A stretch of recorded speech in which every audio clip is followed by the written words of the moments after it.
السلام علیکم۔ شفق YouTube channel کے ساتھ میں ہوں آپ کی ہوسٹ مہرما۔ ہمارے ساتھ ایک نیا لڑکا بھرتی ہو کر آیا تھا۔ اسے نہ جانے کیوں اتنا شوق تھا فوج میں آنے کا۔ جنونی سا تھا، پاگل اور خوبصورت۔ اتنا تھا کہ لکھوں تو بھی نہ لکھ سکوں۔ اس کی شوق سی آنکھوں میں ایک عجیب سی دیوانگی ٹپکتی تھی، اور اس کے سرخ گلابی ہونٹ، کیوٹ سی ناک، مسکرانے پر ڈمپل اس کے خوبصورتی کی خوشبو تھے۔ رنگ زیادہ گورا نہیں تھا، لیکن کشش اس قدر تھی کہ جیسے کوئی جنت سے آیا فرشتہ ہے۔ پہلے دن اس کے ساتھ جان پہچان ہوئی، گپ شپ لگائی۔ چونکہ میں میجر تھا اور وہ کیپٹن دانش نام تھا اس کا، تو میں نے کہا کیپٹن کل سے آپ چارج سنبھال لیں گے، آپ ابھی آرام کر لیں، سفر سے تھک گئے ہوں گے۔ رعبدار آواز میں مجھے سلیوٹ کیا، اوکے سر، سلام کیا اور چلا گیا۔ اس کی آواز میں ایک عجیب سا کچھ تھا۔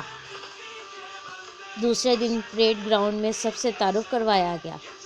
اس کا اخلاق ایسا تھا کہ جیسے کسی بے جان کو بھی سانسیں بخش سکتا تھا، کسی دشمن کو بھی سینے سے لگا سکتا تھا۔ چارج سنبھالتے ہی اسے کیمپ کی کچھ ذمہ داریاں دی گئیں۔ وہ اپنی ڈیوٹی ذمہ داری سے نبھاتا دن گزرتے گئے۔ میں اس کی بہت قریب آتا چلا گیا، مجھے اس کی عادت ہونے لگی۔ وہ اتنا اچھا تھا کہ اس کی یونٹ کے سپاہی بھی اسے پسند کرتے، دل سے اس کی عزت کرنے لگے تھے۔ لیکن وہ کبھی کبھی بچوں جیسی شرارتیں بھی کیا کرتا تھا۔ وہ مجھے بہت باتی تھی۔ خیر، وقت کے ساتھ ساتھ جان پہچان بڑھی اور ہم بہت اچھے دوست بن گئے۔ ایک دن باتوں باتوں میں پوچھا، اس سے بتاؤ بھائی، فیملی میں کون کون ہے؟ کہنے لگا، سر فیملی میں تو ماں ہے اور 3 بہنیں ہیں۔ بابا جان 1 سال پہلے انتقال کر چکے ہیں۔ میں نے کہا، تم کو کیسے یہ فوج میں آنے کا شوق پیدا ہو گیا؟ تو کہنے لگا، میری بہنوں کو شوق تھا کہ ان کا بھائی فوجی بنے، ورنہ میں اچھا بھلا ڈاکٹر بن رہا تھا۔ وقت گزرتا گیا، ہماری دوستی اس قدر بڑھ گئی کہ ہم کبھی کبھی ایک دوسرے کے گھر بھی چھٹی پہ جانے لگے۔ اب تو اکثر ایک دوسرے کے گھر آنا جانا لگا رہتا تھا۔ وہ اکثر نور جہاں کا گانا سنا کرتا تھا، اے پتر ہٹاتے نہیں وکدے کی لبنیے وچ بازار کڑے۔ میں اسے کہتا تھا، اتنا شوخ چنچل سا لڑکا اور یہ گانا سنتا ہے۔ کہتا تھا، کبھی یہ گانا وقت آنے پر تم کو سمجھ آئے۔ کبھی کبھی بہت عجیب عجیب باتیں کیا کرتا تھا جو میری سمجھ میں بالکل بھی نہیں آتی تھی۔ میری شادی تھی، اس کو انوائٹ کیا، اس کی ماں بہنیں سب میری شادی پر آئے۔ بہت اپنائیت تھی، بہت انجوائے کیا ہم نے۔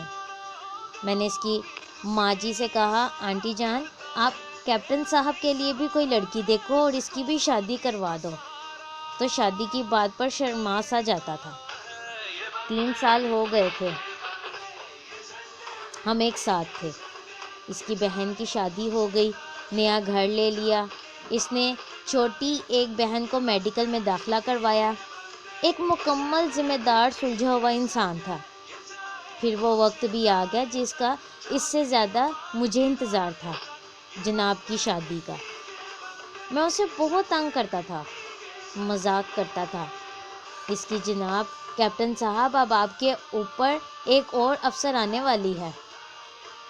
شرمیلا سا تھا۔ گھر گیا، منگنی اور شادی کے دن طے ہوئے۔ اس کے بعد واپس آیا، پوری یونٹ کو مٹھائی بانٹی۔ سب کے ساتھ اتنا گھل مل چکا تھا کہ جیسے وہ ہمارے جسم کا کوئی حصہ ہو۔ خیر، جناب کی شادی کا وقت قریب آ پہنچا۔ چھٹی کی درخواست دی، چھٹی منظور ہوئی۔ تو ان دنوں بارڈر پر حالات کچھ ٹھیک نہیں تھے، تو میں بارڈر پر تھا۔ وہ مجھے ملنے آیا، سلیوٹ کیا اور کہنے لگا، سر آج رات 9 بجے میں روانہ ہو رہا ہوں، آپ بھی پرسوں پہنچ جانا شادی پر۔ میں نے مسکرا کر اس کی طرف دیکھا اور زور کی جھپی لگائی اور کہا، جوان فکر نہ کرو، میں پہنچ جاؤں گا۔ باتیں ہو رہی تھیں، ہم میں سے اچانک مجھے وائرلیس پہ آواز آئی، سر کچھ دشمن فوجیوں نے اچانک سے حملہ کر دیا ہے، اوور۔ میں نے بھی پوزیشن سنبھالتے ہوئے دانش سے کہا، دانش تم جاؤ جلدی سے۔ وہ رک گیا۔ سر چلا جاتا ہوں، ابھی 1 گھنٹہ ہے میری ڈیوٹی آف ہونے میں، ذرا کچھ نیکی میں بھی کما لوں۔ میں نے اسے کہا، دانش تم جاؤ، ہم دیکھ لیں گے، لیکن کہاں سننے والا تھا۔ اس نے بندوق اٹھائی اور پوزیشن لے لی۔ اتنے میں ایک دوسرا میسج آیا کہ تمام چھٹی جانے والوں کی چھٹی روک دی گئی ہے، بارڈر پر حالات بہت سخت ہو گئے ہیں، اوور۔ اتنے میں دھڑ دھڑ گولیوں کی آوازیں گونجنے لگیں۔ دشمنوں نے حملہ کر دیا تھا۔ میں، دانش اور 7 سپاہی، جن کی تعداد 4 تھی، ہم پوزیشن لیے 2 گھنٹوں تک لڑتے رہے۔ گولیاں رکنے کا نام نہیں لے رہی تھیں۔ ہم کو اس مورچے سے دوسرے مورچے تک جانا تھا، کیسے بھی، کیونکہ ہمارا اسلحہ دوسرے مورچے پر تھا۔ ہم 3 گھنٹے گزر گئے لڑتے ہوئے۔ میں نے وائرلیس پر بولنا شروع کیا، ہمارے پاس گولیاں ختم ہو رہی ہیں، ہم کو بیک اپ دیا جائے، اوور۔ دانش کہنے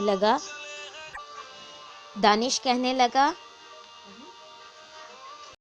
تم لوگ ایسا کرو، ایک ایک کر کے وہاں جاؤ، اس مورچے پر میں یہاں ان کا دھیان لگاتا ہوں۔ میں کہا، نہیں دانش تم پاگل ہو گئے ہو، میں یہاں دیکھتا ہوں، تم سب جاؤ لائن میں۔ نہیں، وہ کہاں ماننے والا تھا۔ خیر، میں 4 سپاہیوں سے بولا، میں اور دانش یہاں سنبھالتے ہیں، تم لوگ وہاں مورچے پر جاؤ۔ ہم پوزیشن سنبھالے ہوئے تھے۔ جیسے سپاہی مورچے کی طرف جانے لگے، گولیوں کی بوچھار نے ان کو چھلنی کر دیا، جیسے دشمن کہیں بہت قریب آ پہنچا تھا۔ دانش، ہمارے پاس اب گولیاں بہت کم ہیں اور وقت بھی نکلتا چلا جا رہا ہے۔ وہ چلا کر بولا، اگر وہ لوگ ریڈ لائن کراس کر گئے تو پاس والے گاؤں میں بڑی تباہی مچ جائے گی۔ ہم کو کچھ بھی سمجھ نہیں آ رہا تھا۔ میں لگاتار وائرلیس پر بولتا رہا، ہمیں بیک اپ دیا جائے، اوور۔ لیکن ہماری ٹیم کو پہنچنے میں 15 منٹ لگنے تھے اور وقت ہمارے پاس صرف 8-7 منٹ کا تھا۔ دانش نے اچانک سے مجھے سینے سے لگایا اور کہنے لگا، سر وقت آ گیا ہے کہ اب اس وطن پر قربان ہونے کا۔ میں نے کہا، دانش پاگل ہو، ہم ان کو روک سکتے ہیں، انتظار کرو۔ لیکن دانش بولا، نہیں سر، اگر نہ روک سکے تو گاؤں میں آنے والی تباہی ہم کو کبھی معاف نہیں کرے گی۔ اس نے گرنیٹ اپنے جسم سے باندھا اور بولا، میں شہید ہو جاؤں تو مجھے دشمن کے حوالے نہ چھوڑنا، میری میت کو ان سے واپس لے کر اچھے سے دفن کرنا۔ میں اس کی باتوں پہ رو رہا تھا۔ میں کیا کرتا؟ میرا دل چاہ رہا تھا میں ایسا کرتا، لیکن فوج کے کچھ قانون تھے اور وہ بھی ضد پر تھا، وقت بھی کم تھا۔ مجھے وصیت کر رہا تھا، میری ماں کو سنبھالنا، میری بہن کو کہنا ڈاکٹر بن جاؤ تو میری قبر پہ ضرور آنا، میری ماں کو کہنا شادی کے ارمان جو تھے مجھے اس کے لیے معاف کر دے، جنت میں حوروں کے ساتھ ماں کا انتظار کروں گا انشاءاللہ۔ اپنا موبائل مجھے دے کر کہنے لگا، میری ماں میرا انتظار کر رہی ہے۔ میں نے کہا تھا 10 بجے پہنچ جاؤں گا، وہ 10 بجے نہ پہنچنے پر کال کرے گی، بات کر لینا۔ یہ کہہ کر وہ الوداع کہتا ہوا مجھے زور سے سینے سے لگایا اور نعرہ تکبیر اللہ اکبر کی صدا بلند کی اور دشمن کی طرف چل دیا۔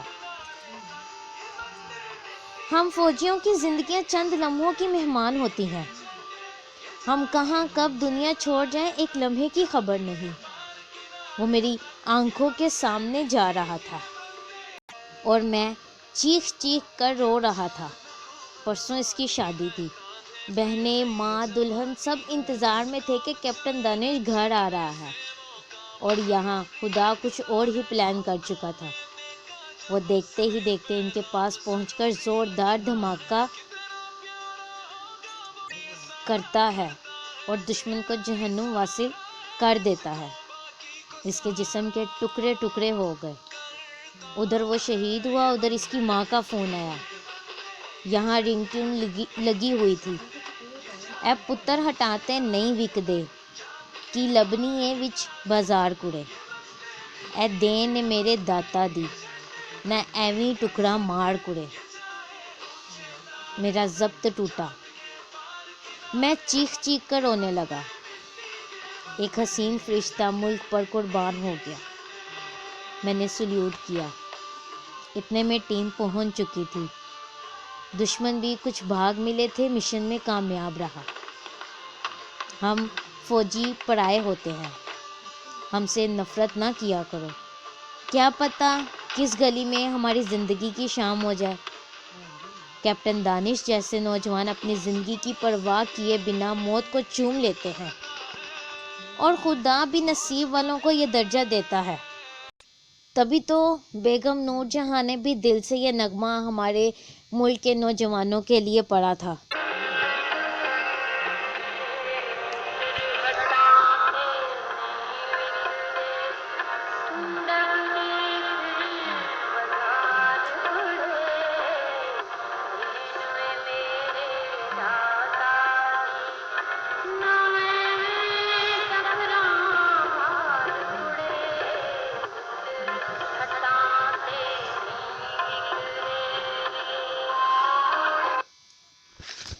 اے پتر ہٹاتے نہیں وکدے